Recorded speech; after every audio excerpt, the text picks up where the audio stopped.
Muy bien, hermanos. Hay mensajes que llegan al corazón, o sea, mensajes motivacionales. Hay otros mensajes que llegan al intelecto. Este es un mensaje preparado para el intelecto, para nuestro conocimiento, para nuestro crecimiento intelectual. ¿Qué era la ley del ojo por ojo en el Antiguo Testamento? Hace algunos domingos, con nuestro hermano Carlos Lázaro, tocamos ese tema aquí durante el estudio. La ley del ojo por ojo. El desconocimiento del ojo por ojo de la Biblia, muchas veces se olvida que el amor al prójimo, y esto incluyó en los tiempos de Moisés a cualquier israelita y también a los enemigos. El amor al prójimo se especificó en Levítico capítulo 19, verso 18, que dice así: no te vengarás, ni guardarás rencor a los hijos de tu pueblo, sino que amarás a tu prójimo como a ti mismo. Yo, Jehová. Cuando Moisés escribe estas últimas palabras, yo, Jehová, está estampando una firma. Está poniendo un sello sobre estas palabras. ¿Quién dijo estas palabras? No fue Moisés que se le ocurrió y dijo, voy a poner aquí esto porque me sonó bonito. No, es un texto que el mismo Dios le está inspirando. ¿Qué es inspirar? Es que así como hacíamos en el colegio, que cuando había un examen, le decíamos en el oído al otro, la segunda. Entonces, casi, que como si el Espíritu Santo estuviera hablándole al oído a Moisés y le estuviera diciendo estas palabras: no te vengarás, ni guardarás rencor a los hijos de tu pueblo, sino que amarás a tu prójimo como a ti mismo. Abordamos un tema donde se aplica el principio de legitimidad del uso de la violencia, precisamente para proteger los mandamientos de Dios. Parece que eso es lo que está diciendo ahí la palabra. Parece que eso, ¿será que eso es lo que dice la palabra? A continuación me voy a referir a la ley del ojo por ojo en su expresión comúnmente aceptada como la lex talionis. Esta ley que Moisés recoge allí en este libro, posteriormente, muchos años después, fue conocida como lex talionis, o sea, ley del talión. La palabra talión nos traduce del latín al español igual o idéntico. Entonces, ¿qué es la lex talionis? La ley de los iguales o de los idénticos. El término talión, decía yo, viene de la palabra latina talis o tale, que significa idéntica o semejante. Este principio básico de la jurisprudencia en el Antiguo Testamento se expresa, por ejemplo, en Éxodo capítulo 21, versos 22 al 25. Éxodo capítulo 21, versos del 22 al 25. Dice así, las Sagradas Escrituras dice: si algunos riñeren e hirieren a mujer embarazada y ésta abortare, pero sin haber muerte, serán penados según serán penados conforme a lo que les impusiere el marido de la mujer y juzgaren los jueces. Mas si hubiere muerte, entonces pagarás vida por vida, ojo por ojo, diente por diente, mano por mano, pie por pie, quemadura por quemadura, herida por herida, golpe por golpe, moretón por moretón. Conforme a lo que tú le hicieres, así se te cobrará. Obviamente, se trata aquí de un propósito de proporcionalidad. De proporcionalidad. En proporción a la ofensa tuya, será el castigo que se te ha de inculcar. Y no de identidad. No hay un delito de estos. No hay un indicio en todo el Antiguo Testamento de que este principio se hubiera aplicado de otra manera que no fuera de forma proporcional. Es un dato que frecuentemente no se toma en consideración, a diferencia de otras leyes, a diferencia de la Sharia, que es la ley de los musulmanes. La ley del Antiguo Testamento nunca ha aplicado este principio en el sentido de la mutilación física. Es decir, que si se causa un daño, la multa o la restitución que tiene que estar en una proporción adecuada con el daño que se ha hecho. Sin embargo, si el resultado de la infracción era la muerte, entonces sí, la persona, el ofensor, tenía que morir. Ahí sí, no había ninguna otra forma de restituir. La ley talionis se menciona al menos 2 veces más en el Antiguo Testamento. En el Antiguo Testamento se menciona 2 veces más.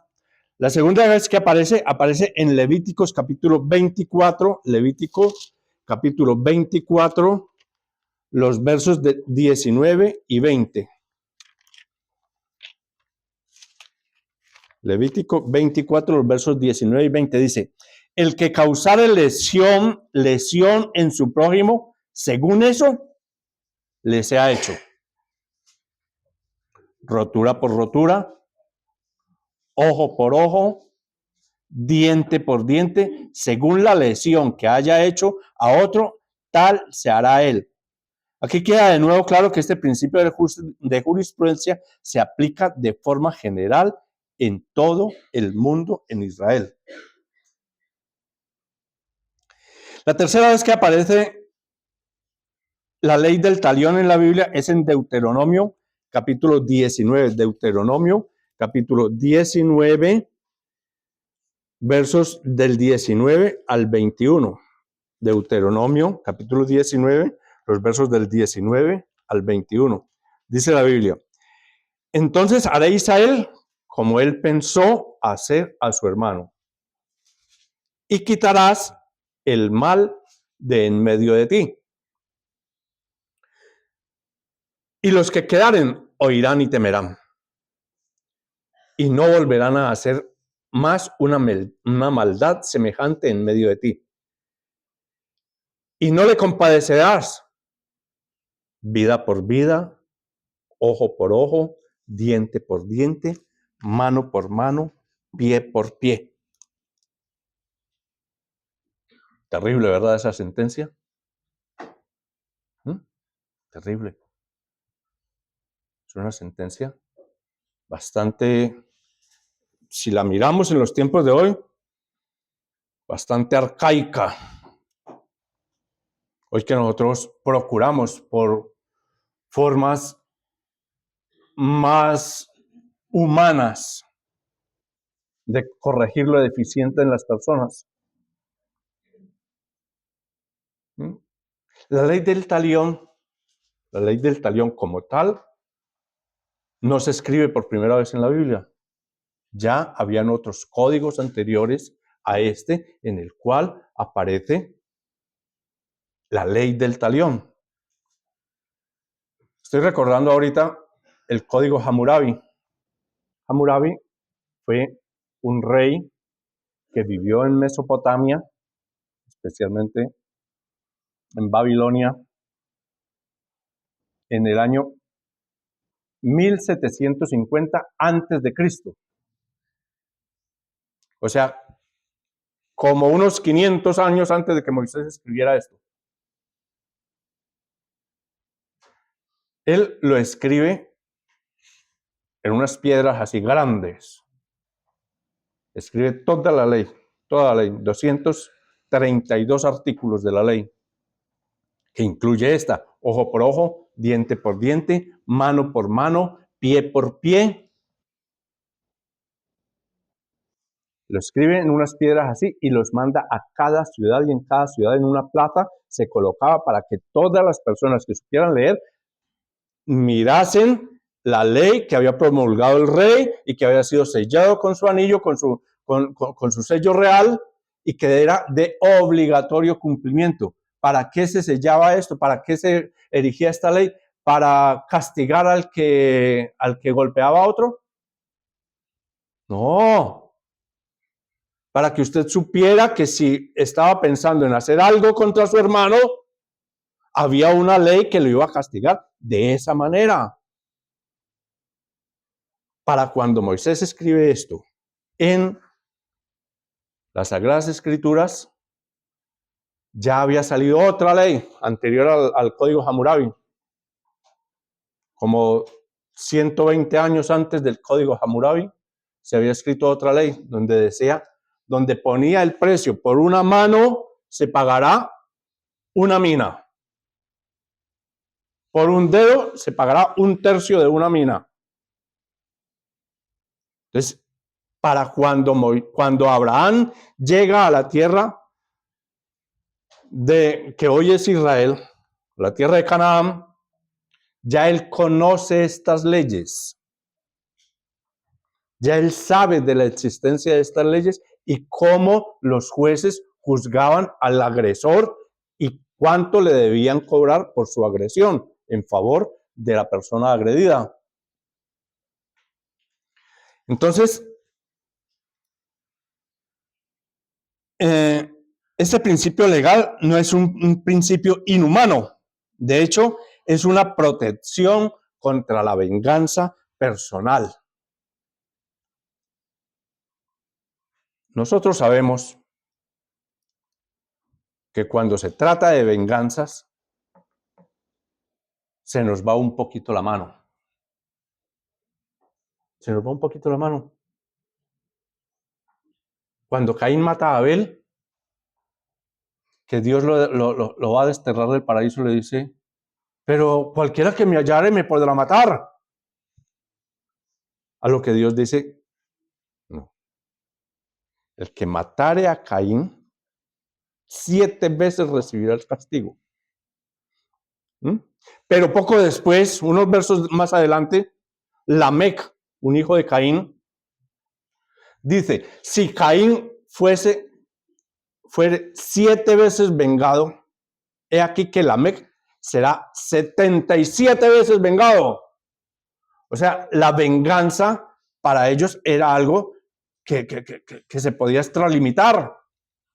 Y de hecho nosotros encontramos en la Biblia algunos casos en los cuales se extralimitaron en la venganza. Encontramos, por ejemplo, entre los hijos de Jacob. Están los hijos de Jacob en tierras de Siquem. Y sucede que Jacob tenía una hija, hermosísima, virgen de los príncipes de Israel, una virgen, llamada Dina. Salió Dina un día a sus quehaceres o a pasear por el campo y la vio un chico, un príncipe, un hijo del rey, del rey Siquem, Hamor. Hamor la ve, se enamora de ella, le gusta a la chica y va, la toma y la viola. La violó. Cometió un delito no solamente contra Dina, no solamente contra su familia, sino contra todo el pueblo de Israel. Y entonces, sabido esto, una vez esto se descubrió, Israel tiene la diplomacia para querer arreglar el problema por las buenas. Pero dice la Escritura que Rubén, que dos de sus hermanos,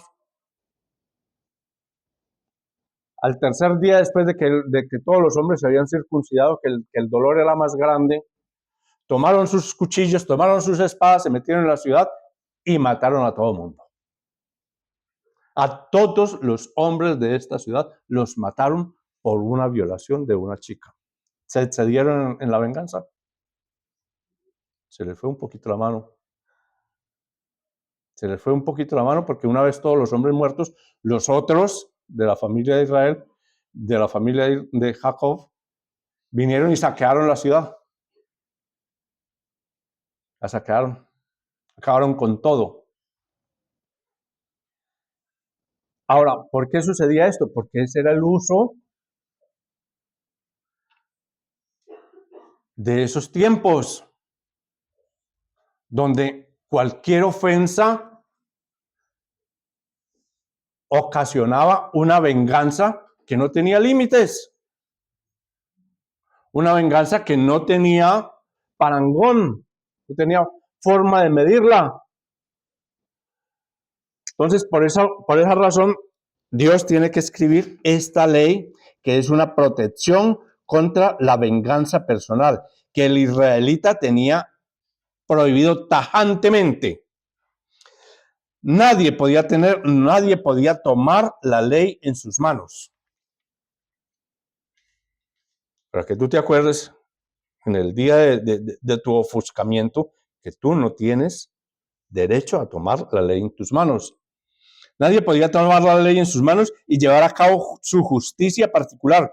Este simple principio pone de manifiesto cuál es el sentido de la lex talionis. Se trata de una ley judicial general que arregla la convivencia entre todos los que viven dentro de los límites de Israel.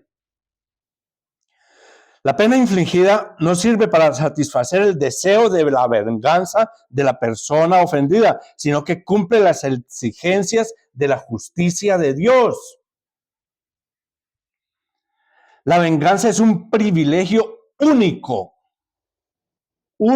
de Dios, porque su carácter exige que Él no pueda tolerar la injusticia. Cualquier ofensa contra una persona últimamente se dirige, o en última instancia se dirige, contra Dios. Deuteronomio capítulo 32, verso 35 dice, mía es la venganza, yo pagaré. Mía es la venganza y la retribución. Yo pagaré a cada cual según sus obras. Por lo tanto, el castigo tiene que guardar una relación y proporción con el delito, ni más ni menos. De esta manera, la justicia divina aplicada en la sociedad israelita buscaba establecer el principio de la ley a través de la autoridad legítima. ¿Cuál era la autoridad legítima? Un tribunal de apelación. Vemos precisamente en nuestros días las consecuencias cuando esta relación no se guarda. ¿Qué es lo que quería decir aquí? Que cuando un israelita era agredido, de la forma que fuera, sabiendo que la venganza no estaba en sus manos, tenía la obligación de ir delante de los jueces, presentar su caso delante de los jueces, y ya los jueces dictaminarían si tenía razón o no tenía razón, si su caso en su caso se ha cometido algún delito o si hay alguna pena por establecer. Pues entonces los jueces serían las personas indicadas para tomar cartas en el asunto. El Antiguo Testamento enseña que presentarse delante de un tribunal de Israel era como presentarse directamente delante de Dios. Dice Deuteronomio capítulo 19, verso 17. Deuteronomio capítulo 19, verso 17 dice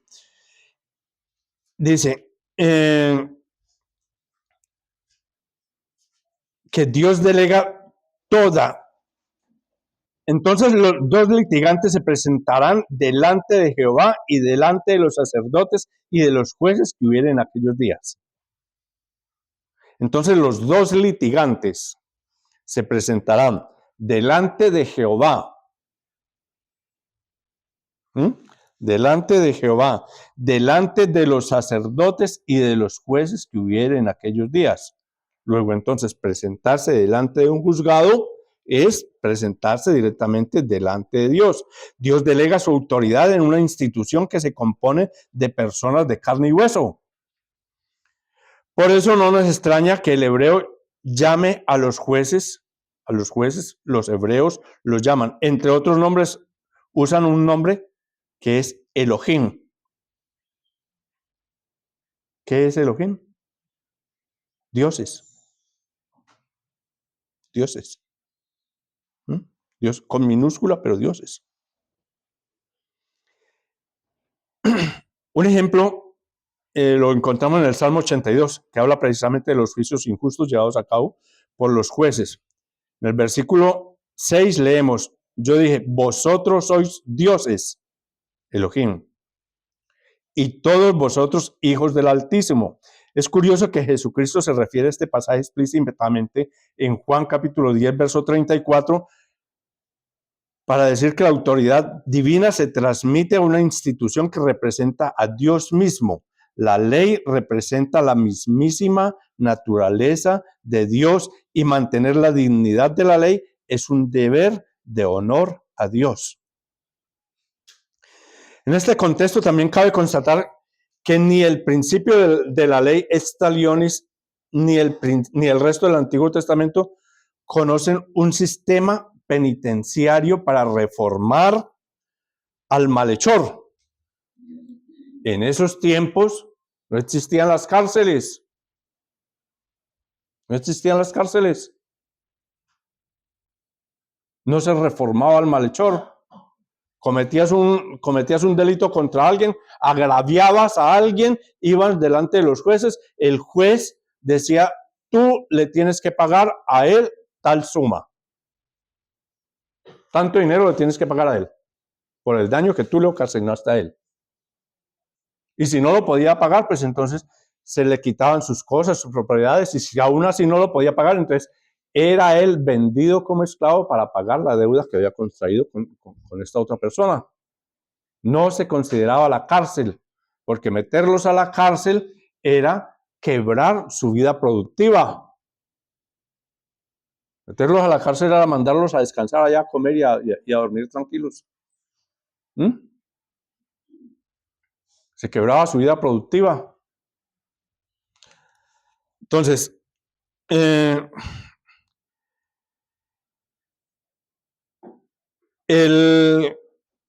este principio bíblico establece que todo el mundo es igual delante de la ley de Dios.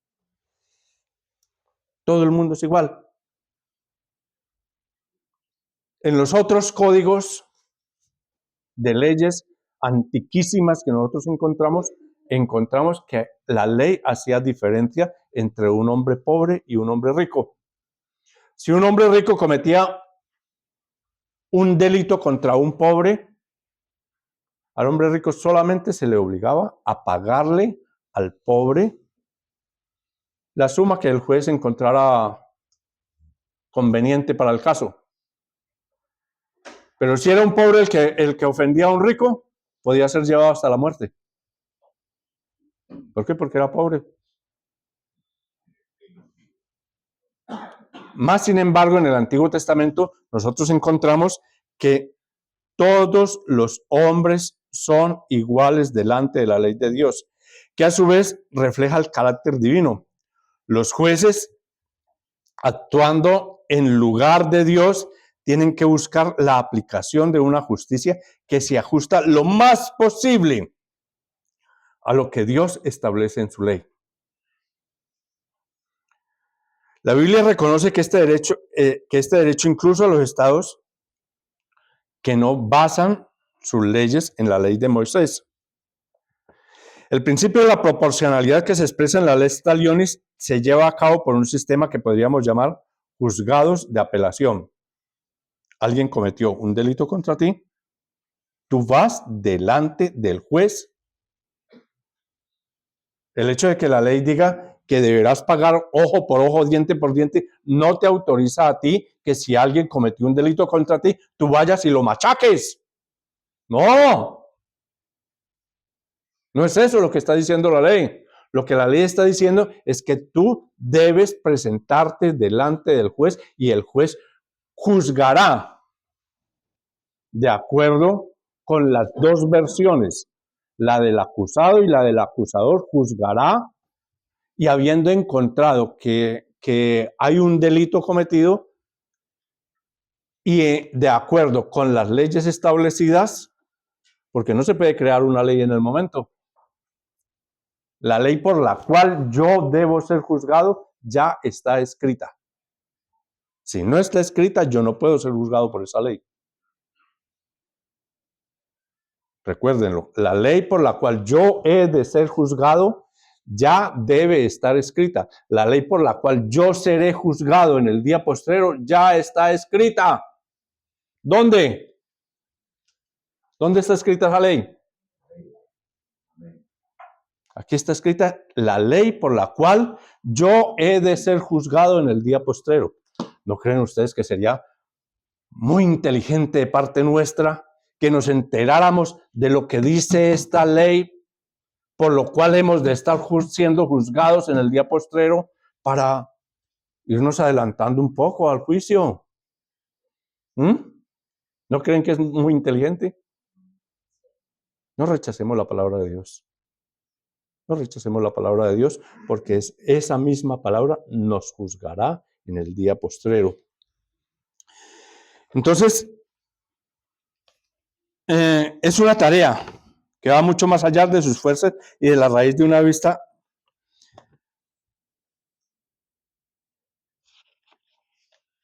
Cuando Moisés es visitado en el desierto por su suegro Jetro, Jetro tiene que reconvenir a Moisés porque todo lo que pasaba eran 6 millones de personas. En 6 millones de personas, ¿cuántos problemas hay?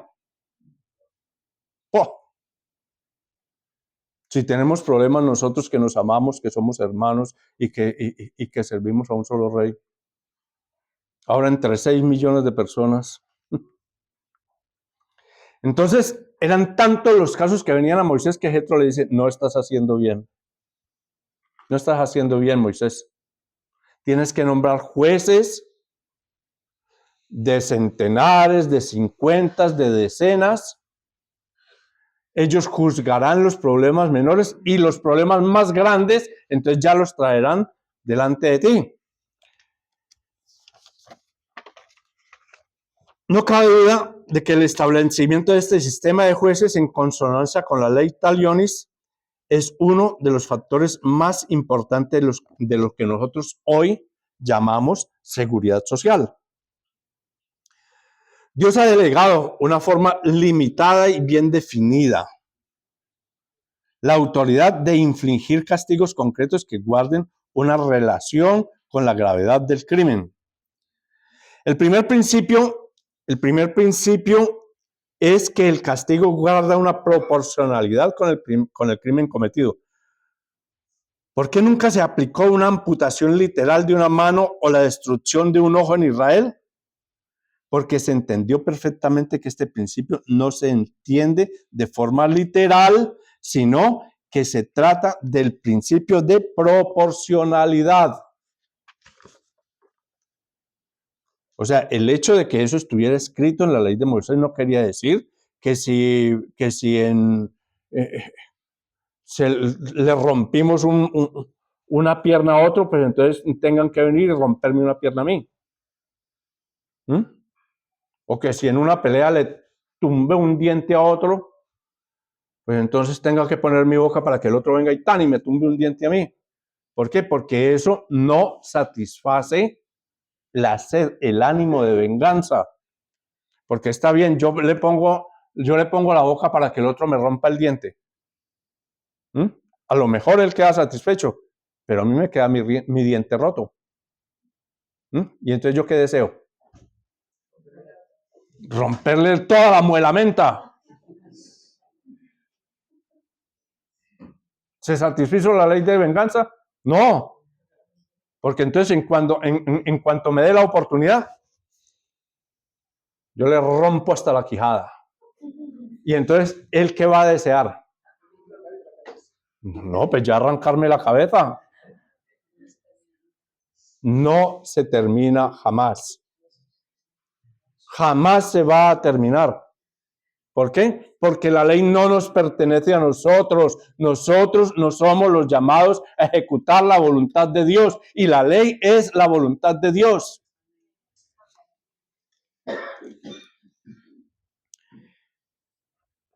En el contexto de Éxodo capítulo 22, capítulo 21, versos del 22 al 25, nos damos cuenta de que en el caso de herir una mujer y causarle un parto prematuro, el causante tiene que pagar una restitución por el daño causado.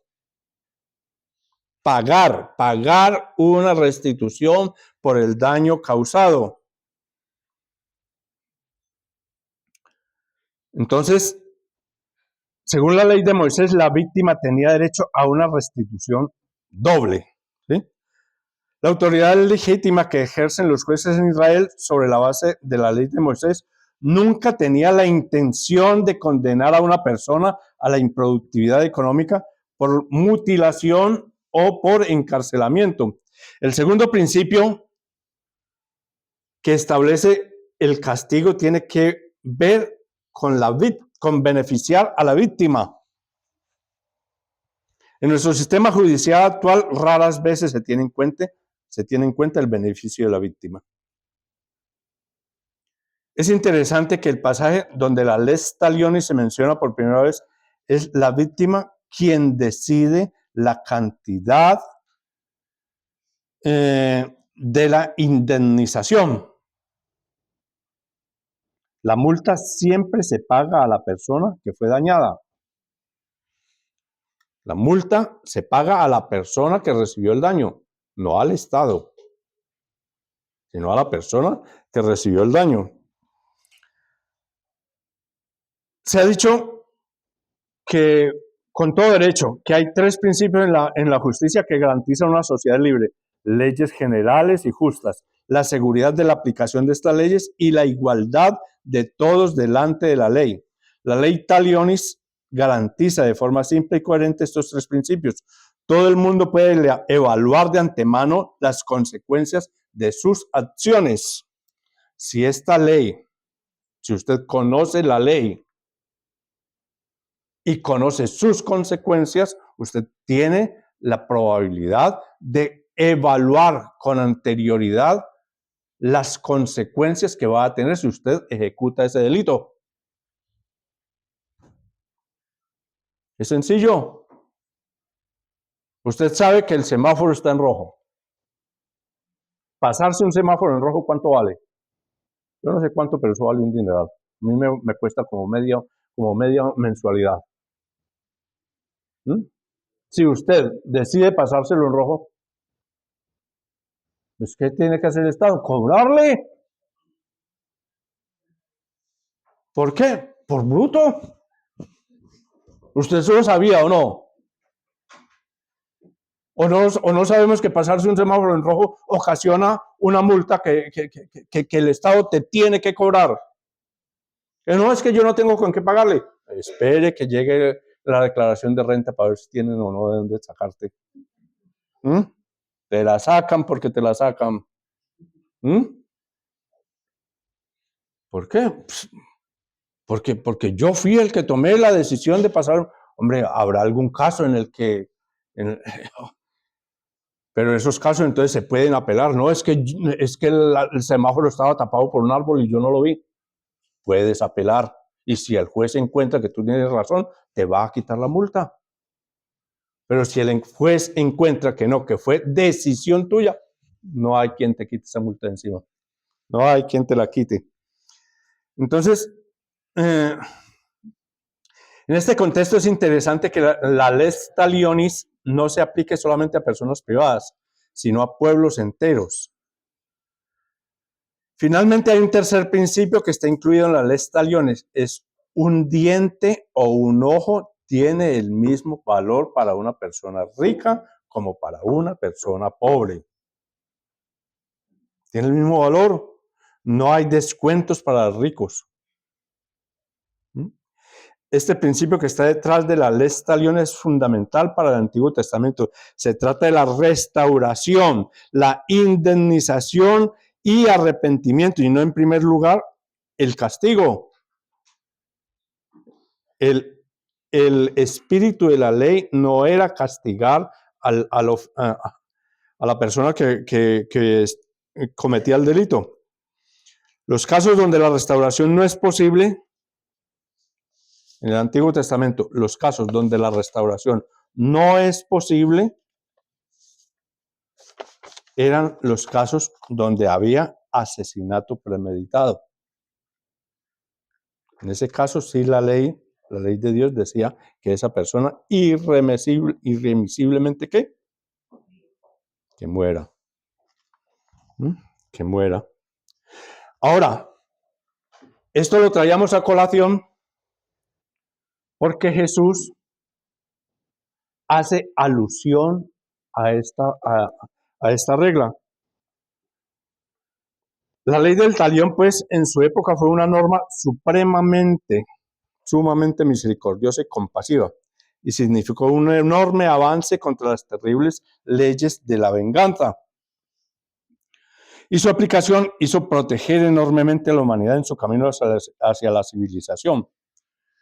Cuando vino Jesucristo decidió eliminarla. ¿Por qué Jesucristo decidió eliminarla? Porque Él es Dios. Porque Él es Dios. Él la dio. Él la puede quitar en su momento. Él decidió eliminarla porque entendió que la venganza, por más controlada y más restringida y más justa que sea, siempre genera nuevos resentimientos. La venganza no es buena. La venganza no es buena. Hay un viejo refrán, hay un viejo proverbio que dice que si tú sales a cobrar venganza de tu enemigo, debes cavar 2 tumbas. Una para tu enemigo y otra para ti. Una para tu enemigo y otra para ti. Porque en la venganza te quedarás tú. Te quedarás tú. Entonces, la venganza siempre genera nuevos resentimientos y por ello no tiene lugar en la vida cristiana ni en el nuevo orden. Jesús vino a restaurar. Por eso en el Sermón de la Montaña, Mateo capítulo 5, versos del 38 al 41, dice de la siguiente manera: oyeron que fue dicho,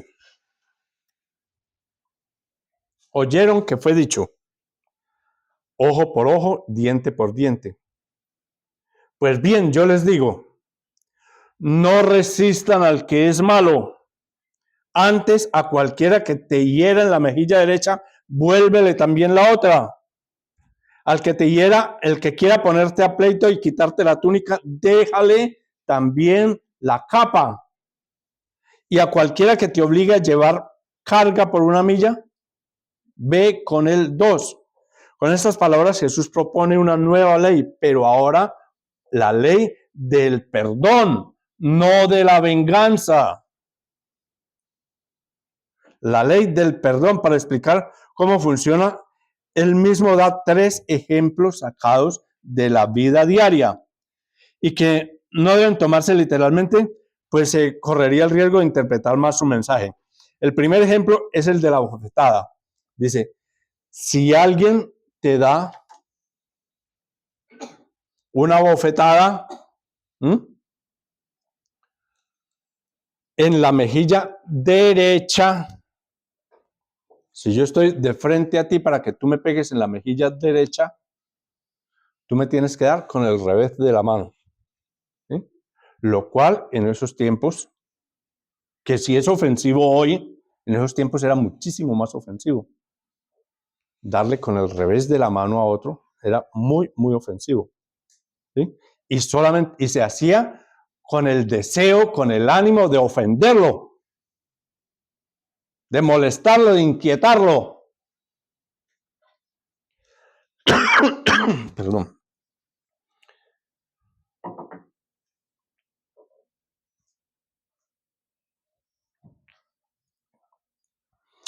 Pues entonces dice Jesús, si alguien te está molestando a ti, si alguien te da una bofetada con el deseo de inquietarte, de molestarte, de sacarte de tus casillas, tú no le contestes armándote ahí mismo. No, vuélvele también la otra. Entonces, ¿qué va a pasar con el tío? Pero, si yo estoy queriendo trifulca y este me pone la otra mejilla, ¿qué clase de tío es este? ¿Ah? Qué extraños son estos cristianos, ¿verdad? Qué extraños son estos cristianos que no vuelven mal por mal, que no vuelven insulto por insulto, que no vuelven agresión por otra agresión. Qué extraños son estos cristianos. ¿Mm? Qué extraño es este modo de vida. Porque si tú sales allí a la calle y le das un bofetón a alguien, ese ni siquiera te responde, mi mamá va a traer la policía y este me quería asesinar, mira el bofetón que me metió. ¿Y qué pasa contigo? Pues que te vas allí derechito hasta que el juez determine tu causa. ¿Mm? ¿Que es un derecho que nosotros tenemos? Sí, nosotros también lo podemos usar. Pero tenemos un derecho aún mayor.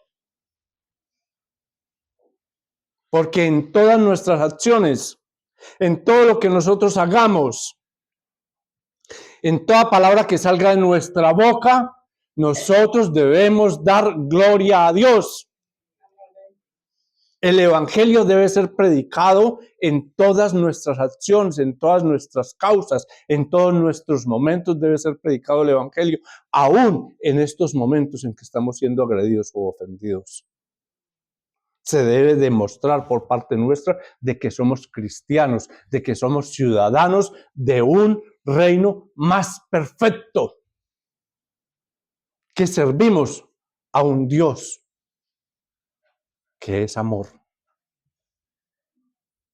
Y si tú tienes a Dios en tu corazón, el amor se va a desbordar. Así te agredan, así te ofendan, así te causen daño, el amor que se desborda en ti se notará.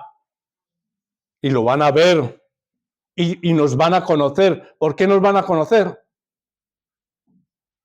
Porque nos amamos los unos a los otros como Él nos ha amado. Así como Él nos ha amado. Tenemos el derecho de tomar retribuciones, tenemos el derecho de ir y ponerte una demanda, a hacerte llevar a juicio. Sí, tenemos ese derecho. Sí, sí.